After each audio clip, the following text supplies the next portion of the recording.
ধরে যাইতে হবে। তো আজকে আমরা গিয়েছিলাম জাতীয় প্রাণী সম্পদে। তো দেখতে পাচ্ছেন আমি এখানে এক প্রজাতির ছাগল ধরছিলাম, জানি না এটা ছাগল কিনা। তো আমি অনেক মজা করে ধরছিলাম, এটা কিন্তু অনেক সফট ছিল, আমার অনেক ভালো লাগছিল। তো দেখতেই পাচ্ছেন আরবিও কিন্তু মজা করে ধরছে, একটু ভয় পাচ্ছিল না। তো তারপর একটু এগোতেই দেখি একটা কিউট ডগ। এই ডগটাকে তো আমার অনেক ভয় লাগছিল, কিন্তু কিউট। আমি ধরতে চেষ্টাও করছিলাম, কিন্তু এর মুখ দেখে আমার ভয় লাগছিল, কি জিবা বের হয়েছিল দেখেন বন্ধুরা, অনেক ভয়ানক। কিন্তু তাও কিউট আছে ডগটা, তাই না বন্ধুরা?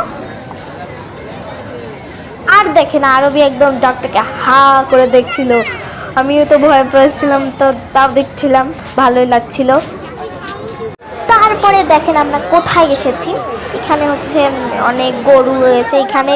এই জায়গার দুর্গন্ধে আমি কিন্তু থাকতেই পারছিলাম না, তারপর তাড়াতাড়ি চলে এসেছি একদম।